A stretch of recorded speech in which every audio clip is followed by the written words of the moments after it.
Olá!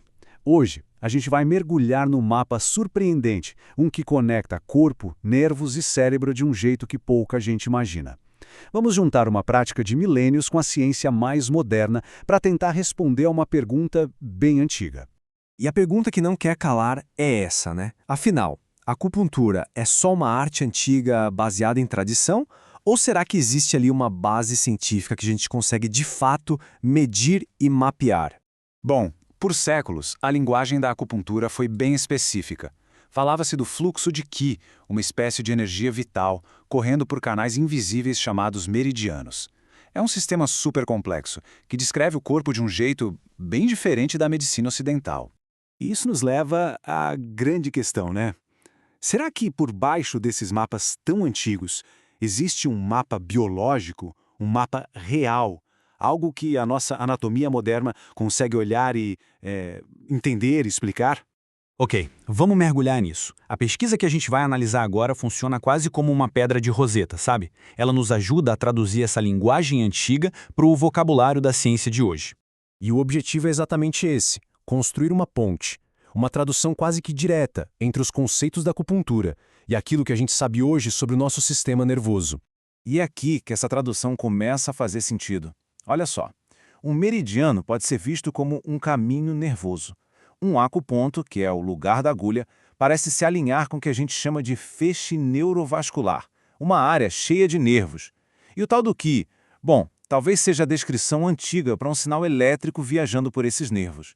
E então vem a descoberta principal, o ponto crucial de tudo isso. A grande maioria dos pontos de acupuntura mapeados nos braços e pernas não são aleatórios, de jeito nenhum. Eles estão localizados precisamente em cima dos trajetos dos nossos principais nervos.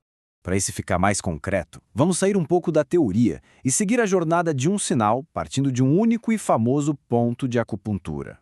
O nosso exemplo vai ser o ponto ego, que também é conhecido como IG4. Ele fica na mão. Vamos ver o que a anatomia tem a nos dizer sobre ele. Quando a gente olha os dados, a gente vê a localização exata, bem ali, entre o polegar e o indicador.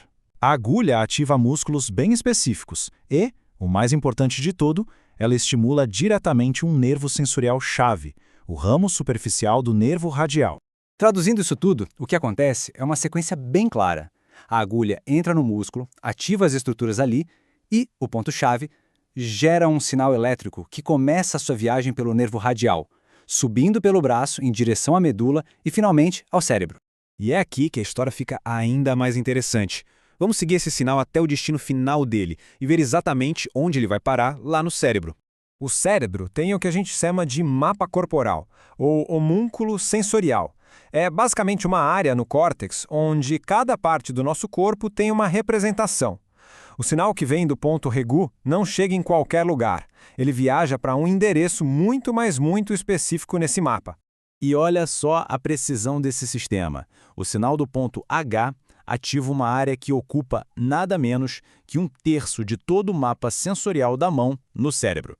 É uma representação enorme para um pontinho tão pequeno. Agora, para a gente ter uma ideia da importância da densidade dos nervos, vamos ver um outro exemplo. Vamos lá para a pontinha do polegar, para um ponto chamado Shaoshan ou P11. E aqui, a coisa fica ainda mais impressionante. A estimulação daquela pontinha de nada do polegar ativa uma área que corresponde a metade de todo o espaço sensorial da mão no cérebro. Uma área minúscula no corpo com uma representação cerebral gigantesca. Isso só pode indicar uma concentração de nervos imensa ali. Tá, mas e daí? O que tudo isso significa? Bom, o que essas descobertas fazem é criar uma ponte. Uma ponte de verdade entre duas formas muito diferentes de entender o corpo humano.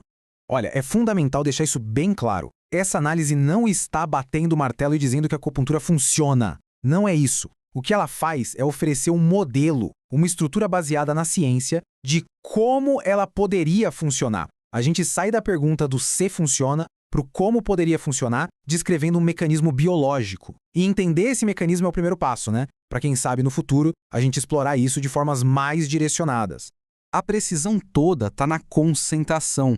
A própria pesquisa destaca que esses pontos representam a área com a maior concentração de fibras sensoriais. Ou seja, em outras palavras, os antigos pontos de acupuntura parecem ser, na verdade, os locais de maior densidade de nervos que a gente tem. Então, resumindo a história toda, a gente tem uma nova perspectiva em 3 passos. Primeiro, observadores antigos lá atrás, provavelmente por tentativa e erro, identificaram pontos reativos no corpo. Segundo, a ciência moderna chega e mostra que esses pontos são verdadeiros hotspots de nervos. E terceiro, a neurociência confirma que estimular esses pontos envia sinais bem claros para áreas bem específicas do cérebro. Isso tudo deixa a gente com uma reflexão final, né? Se os antigos mapas da acupuntura eram, em parte, um mapa do nosso sistema nervoso, que outros conhecimentos milenares estão por aí, só esperando por uma tradução para a linguagem da ciência?